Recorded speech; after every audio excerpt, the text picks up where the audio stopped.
Bob said, I've been in the East Greenbush Central School District for 26 years, and we have no challenging parents over there. So I'm going to do the best that I can and try to relate to what some of you deal with. I'm entering an unknown area.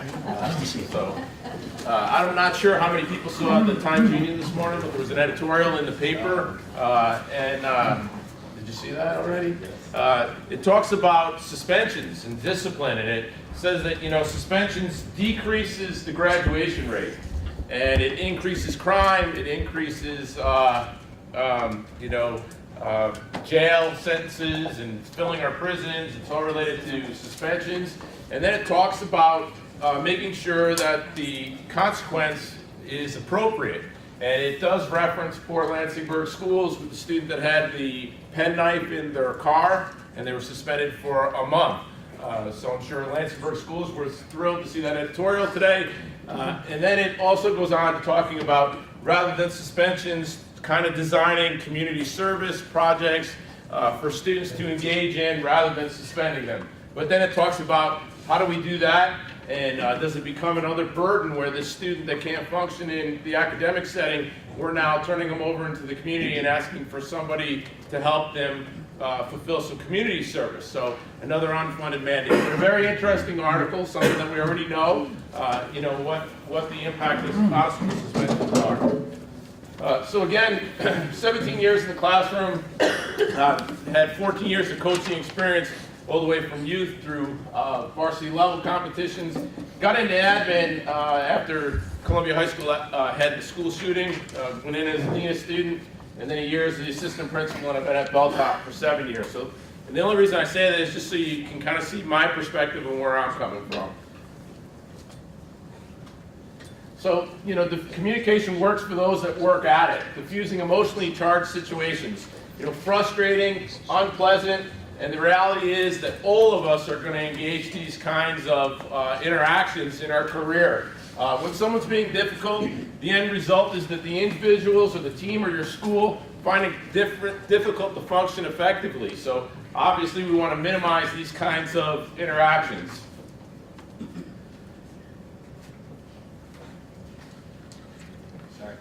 So, who decides how many arguments you get into in a week? You do. You never win an argument with a student or a parent. As soon as it starts, you've lost. The problem's in the eye of the beholder. It is perception. People are entitled to their opinions, and we are in control of our responses, okay? And it's relative to one's perspective. When we react, it becomes me versus you and who's right. So people have the right to express their opinions. We have the right to express our responses to our population. Holding a grudge against someone is like drinking poison expecting the other person to die.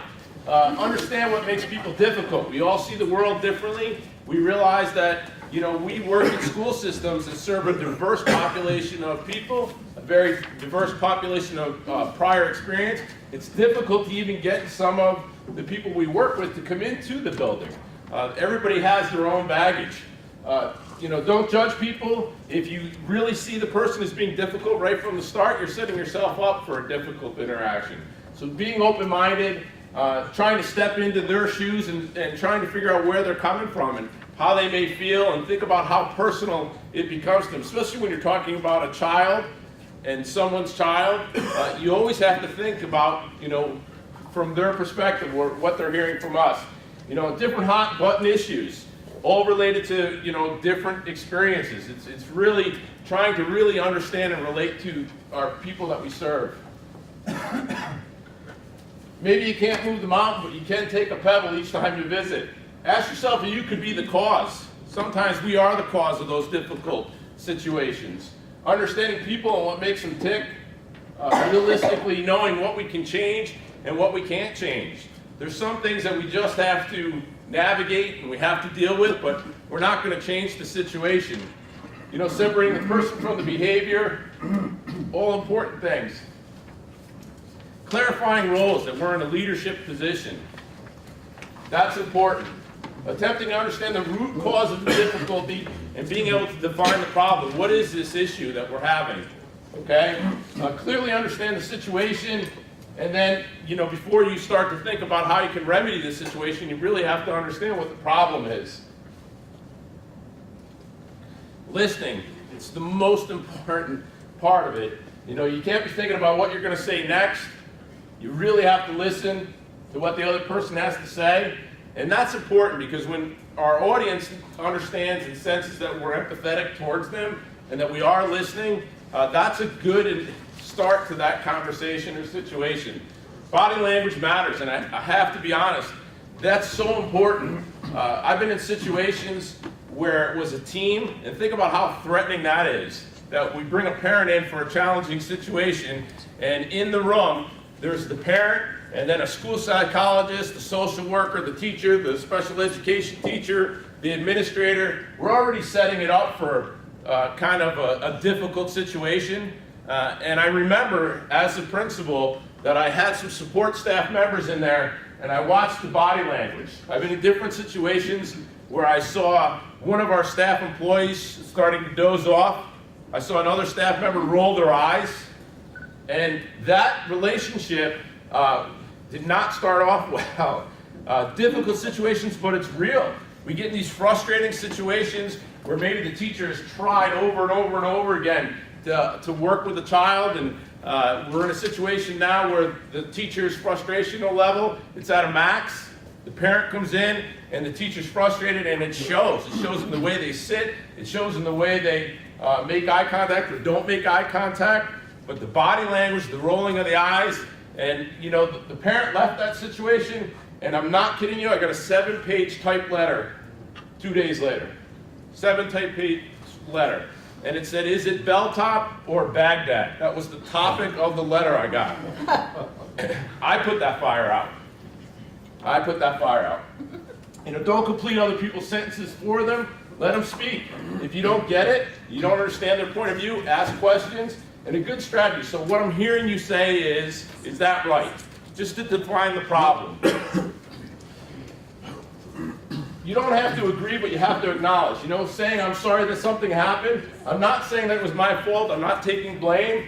You know, if a child falls and scrapes their knee, I can say I'm so sorry that happened. I'm not saying, hey, I pushed you down or tripped you. I'm just saying, I'm sorry. Sorry that happened to you.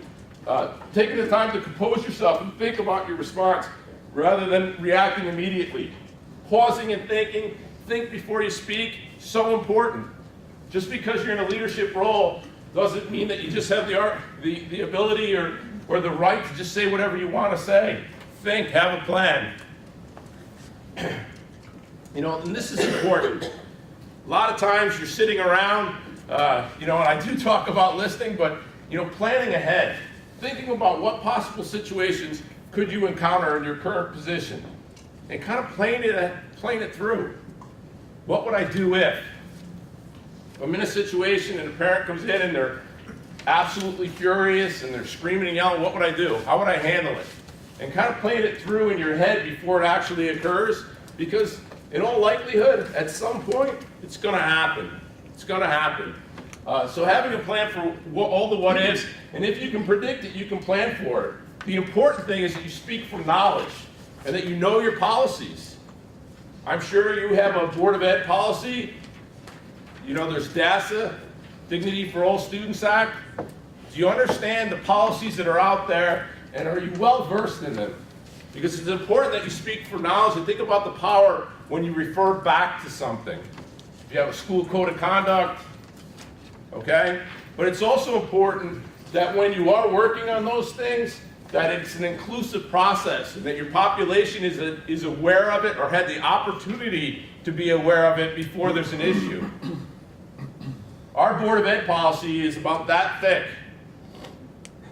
And I really don't want to put that binder down on the desk and say, page 864 references, and I'm sorry you're wrong, you need to take your child home. You know, it is important that you summarize those things in understandable chunks, and that our population that we serve, it's inclusive. When we're reviewing those things annually, do you have parents that are on those committees? And do you provide opportunities for your population to have access to those documents? Ours are on our web pages. We used to give them the code of conduct, which is, I would guess it's probably 80 pages thick, and we would pass it out at open house, and the last page was the parent's signature that they read and understood the document. It's 80 pages long. You know, before you leave, please make sure you tear out the back page, sign it, and turn it in. You know, who does that? I mean, we read those things to understand what we're signing. Ensure that communication's two-way. You know, the recipient's perception of our message is every important as what our actual message is. If they're not hearing it, it has no value. It's important. You know, the acknowledgement, acknowledging the perspective, and then providing your own. Form a clear view. Once you understand what the situation is, you know, that's why you plan ahead. What's a good solution? You're always looking for the win-win. Not the I win, you lose. Not the you win, I lose. You want that win-win situation. And most of the time, hopefully it's all of the time, we went into this business for a reason. We're pro kids. You know, and I know there's a line where you have to draw, but, you know, trying to find a good situation. Displaying leadership, being fair and reasonable, consistent. And then the most important thing, really that last part, you need to decide which tip will work in which situation. What's the approach? One thing that works with one situation or one parent may not work with another parent. You know, being perceptive, having that experience, but also constantly thinking and having that plan. All important. You know, effective questioning. We talk about questioning parents. I've been in lots of situations where you knew right from the start you were in a tough thing. It might be a legal situation. And you're questioning, trying to get that information. I've been in lots of situations where the individual took notes and then put the notes in a drawer. The notes are no good. You can't come out and say, you know, this is the third time it happened with a parent. Listen, I'm sorry, they're suspended from school. They've done this 3 times now. Did you communicate the first 2? You got to be courageous. If something occurred and you're addressing it, you got to document it. And documenting it doesn't mean that I kept my own notes and put my notes in my drawer for later reference. It means that you document it and you share it. Parents were aware, they were informed. Okay? It's not that this is the 10th time it's happened. It never happened before if you didn't document it. Okay? And that's important. When you're questioning, you know, over the years I've learned lots of different tactics of framing statements, asking the right question that will tell the story that I want to have come out, reading that back to the individual. Is that correct? Please sign. Okay? All important things.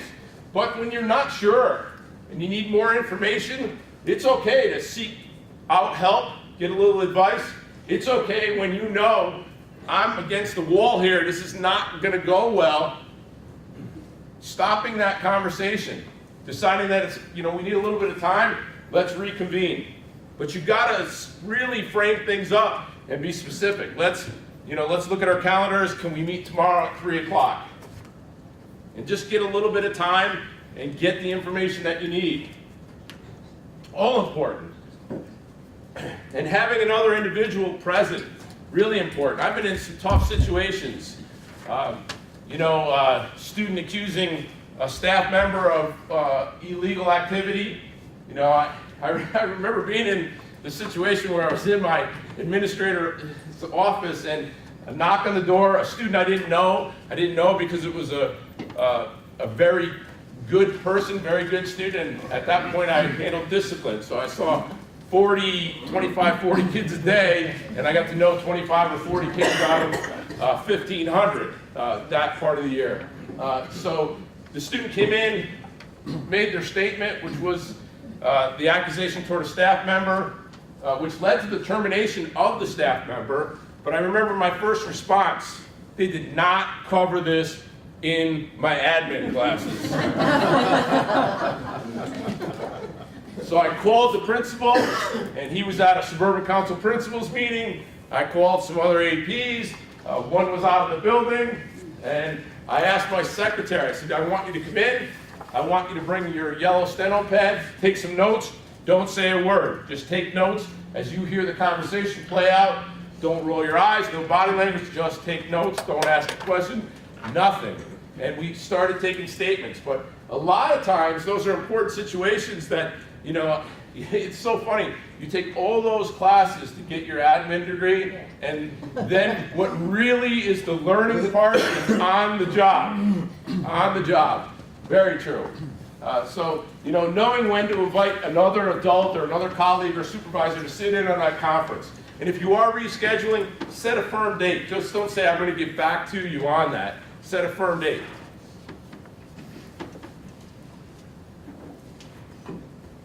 You know, communicating honestly, that's important as well. You know, if you don't know something or you're not sure, be honest. But don't blow things out of proportion. You know, the you always or you never kind of statements, and we've all encountered those people. We may even live with some of those people. You never pick up your towels. Thank you. These are good marriage tips too. Don't bring up previous conflicts. Important stuff. Staying focused on the present. Having that poise and confidence. You know, poise, the ability, no matter what happens, no matter what's thrown at us, we remain professional. Okay? That's important. Confidence comes with time and experience. I mean, you kind of build your tool chest up. You know, you bring more tools to the job each time you have those experiences. It's important. You know, and always communicating, making sure that your vision is understood. And we talked about it a little bit, but inclusive process. You know, what's your vision, what's your expectations, and do you communicate it with the public that you serve? Do they understand where you're coming from and what your expectations are? All important. You know, being proactive, again, one of the real benefits, and I know it's important, and I know that most of you sitting there know this stuff, but sometimes it's good to have that reminder. But it is better to be proactive than reactive. It's so important. And that article in the editorial in today's paper, it talked about the same thing, which, you know, that article is valuable to me because in these current tough, challenging economic times, one of the first things that our schools lose as far as being proactive, yeah, counselors, social workers, they're the first to go. Okay? I'll tell you what, my school social worker, probably one of the most important people that I have on staff. It's the first to go. You know, at one point, I had a school social worker 1 day a week. So I had to let my families know, if you're going to have a crisis, please have it on Mondays. It's the only time I have a school social worker available. However, I do have a school psychologist on Friday afternoons. So, you know, try to pick and choose. You know, I mean, the one thing I've advocated every year, please, I need more social work time. I mean, things change. We know how important it is, and we know what we deal with on a regular basis. Bob asked for my PowerPoint the other day, and I had all good intentions to get him my PowerPoint, but I walked into school. 5 minutes after I walked into school, North Greenbush police were in my school. When they left, CPS came in. When I finished the meeting with CPS, there were 2 different CPS people waiting for me. Those things happen. But that's what we're currently dealing with.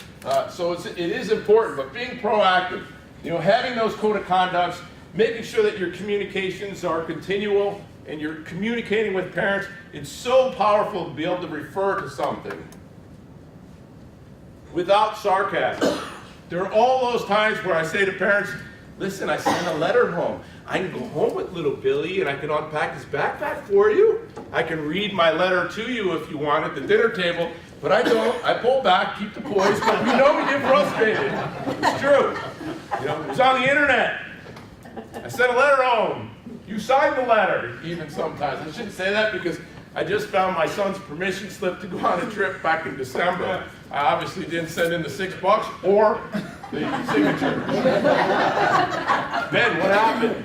I didn't go. We didn't even talk about it, so don't worry, it's 2 months old now, Ben. You know, rules should be clear and understood by our audience, whether it's parents, athletes, our school community. Sometimes we speak a different language. I mean, think about all the acronyms that we have in public education. We can talk about APPR, My wife asked me what CASTA stood for. I said, I looked that up a couple years ago, but I didn't remember. So I'm just being honest, we do. So we need, when we're talking to parents and we're talking to kids, that we speak a language that they understand. Really important. But our rules should be clear, understandable, and we establish clear expectations at the start of the school year. Follow them consistently. Review them annually. We don't make rules up after the fact. Didn't expect that to happen. Let's make a rule. It's important that we have those in advance. I talked about it before, but it's so important to provide opportunities for an inclusive approach. Get the buy-in. Be human. People make mistakes. Be reasonable. Okay? But it's important to make sure that we are inclusive. And I've taken the strategy sometimes. Let's take the parents off the table and let's take staff. Sometimes staff members can be difficult. There's been situations where I wanted to bring that difficult staff member into the process, and my problem went away. A little bit better understanding. They had a say in the process. I gave them the platform. Those strategies work. Get them to sit down. Sometimes I've had situations where the parents come in very upset and angry. I've had custody issues, or something happened at home, and it lands in school. Okay? When they come in fired up, I usually, please have a seat. And I don't stay behind my desk unless they're bigger than me. Okay? First thing I do is get up and come around and sit next to them on the same side of the desk. Important stuff. There's been situations where I took the strategy that I could calm them down if I got them to sit and I stayed standing. Gave me a little bit more authority. I'm not really taller than too many people, so sit down. Sometimes those strategies work. Okay? I'm sorry that you're so angry. I'm sorry that you're so upset. Correct you over generalizations. When they go off and exaggerate things, correct them politely. Generate your intentions. We're both here for your child. We want the same thing. People's perceptions of reality to them, find the common ground. This works a lot. A lot of times in situations, people are upset because it's their child. Ego, defensive. Sometimes I try to find that common ground. I understand your situation. I have 4 of my own children at home. One time, my child did something similar like that. Try to find that common ground. Those things work. Okay? Criticizing the action or the incident, but not the person. Not your child is a bad child. Your child made a bad decision. Those are important things. Make an effort to know people. Remember your names. Remember names, but getting to know your families outside of whatever that classroom. Not going over to their house for dinner, not socializing at the neighborhood tavern, but getting to know them. Asking them things about them. I saw you had that baseball shirt on. You played baseball just to get to know them. When I was at the high school, instead of having lunch in the office or in a staff room somewhere, go into the cafeteria. Find that tough table of kids. Sit down with them. Get to know them. When the bell rings, be in the hallways. Get to know your students, your clients. Decision making. When people contribute to the plan, the policy, they're going to be more apt to buy into it. Being accessible, and making sure that your population, it's important. If email is the most dangerous thing out there, in my perspective. It can just be interpreted so many different ways. But being responsive to the people, if there's a phone call, returning phone calls. If there's a behavior situation, you don't wait 2 or 3 days to call the parent. I used to try to stay and at least make those phone calls before I went home, so they knew that something occurred today, immediate, at least informing them. But making sure that we're accessible, inspiring by example, making sure that we're the right role model. And again, we're working with students, young adults, handling them with care. The 4-to-1 rule of the sandwich method. Sometimes we know we're in a tough situation where what we have to say may be a trigger. Trying to find some good, give them the bad, and finish up with a positive. That you're in control of the situation, you have a plan to turn things around. They're all important strategies, 4-to-1 rule, really before you have the right to say something negative, try to make sure we said 4 positives. Not the same, I know that sounds, yeah, okay, sure, that's great. Where do you live? I love your hair, you got beautiful shoes, that's a beautiful outfit. You're an absolute idiot. Not one of those things, but making sure that we've said those positives. And we've all talked about making those phone calls for the good things. Those things are powerful.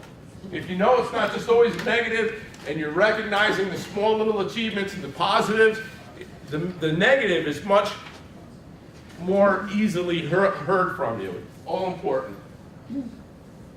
Notice the small improvements that we were just talking about, not putting things off, doing them in a timely manner, putting the difficult person to good use. It could be that staff member, could be the parent. Really upset over your code of conduct. Hey, I was wondering if you'd like to sit in on the district code of conduct review. Annually, they review the code of conduct. Would you like to sit in on it? All good strategies. And then things that are important, make sure that you feel great. Find time for exercise. We were just having the conversation about how'd you get into admin. And the honest answer was, I had 4 kids, and my friends were all telling me how much they were making. I was like, oh my goodness, I got 3 degrees, and the guy that mows your lawn makes more money than me. So I went into admin. The problem is the increase in salary is now going to my blood pressure medicine. So I'm not sure if it was a win-win. Avoiding the trigger words that only make a bad situation worse. There are things that it's like the trigger word. You say it and they're going to go off. Trying to avoid those things. And having the tough conversations. As a school leader, you have the responsibility to have those tough conversations with students, staff, parents. Do it respectfully. The biggest mistake new leaders and veterans ones make is that they'll call someone out the next time the issue arises. I'm going to let that one go. Because you're tired, you don't feel like having that battle, and you say, well, the next time. I'll give them a break the next time. And, I'm not saying that every little thing, but those big issues, it's not going to get better. It's so funny, we have these staffing issues where, someone's not happy with somebody's performance, and they look to, well, maybe we could send them to your building, and they'll have the opportunity to shine. Maybe they just need a change of scenery, and they're struggling in my building, but when they go to yours, change of scenery, it might do them well, and they'll just shine. Well, you hired the staff member, you observed the staff member, you endorsed the tenure of the staff member, and you had concerns because you didn't want to have the tough conversation. You got to do it. You got to do it. If you're communicating news that might be unpopular, always provide the rationale. It's important. And following through. Really important that you follow through. And we talked about it a little bit, but making sure that your records and paperwork student statements, I read it back to them. Is this correct? Sign it. All important stuff.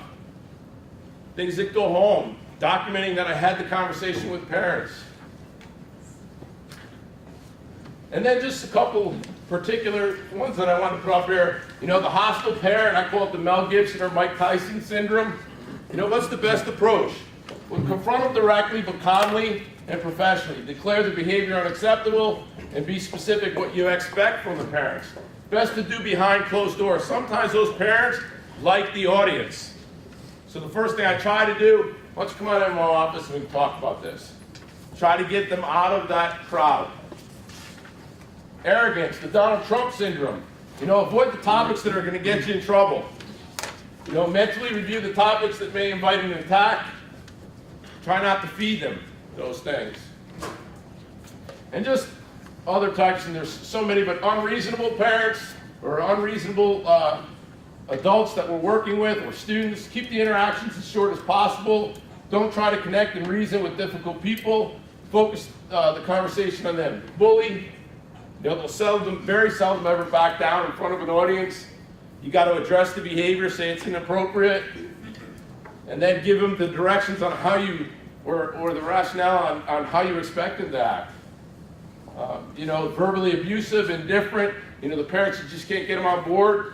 Try to assess the reasons for parents' unapproachability and consider ideas to overcome it. Situations where you just can't get the parent in, or you can't, they're just not interested. You call up to address the situation, they just don't want to hear it. Try to assess why. I'm going to end on two little examples, but we forget about these things. The gasoline response. Dear parents, you must pick up your child promptly anytime we have an after-school event that extends beyond the time that our buses depart. If you do not, your child could be placed in our after-school program and charged up to $10 an hour. This kind of letter or note home, okay, that addresses a small population of parents. So maybe you have 500 students, and out of the 500 students, maybe you have 2 or 3 chronic offenders that just aren't picking up their child, and you're staying with them for an hour, and the parents aren't just there. And this is the way you approach it. What you do to the rest of the population of parents. The 3 that you wanted to go to probably didn't even read it, probably still in the backpack, and it offended some of the others. Instead of bringing them over to your side, you probably built the barrier. The fire extinguisher response, addressing the same thing. Dear parents, thank you for your support in picking up your child promptly. Anytime we have an after-school event that extends beyond the time that our buses depart, this has enabled us to provide more educational opportunities for our students. Thank you for your efforts. So it accomplishes the same thing.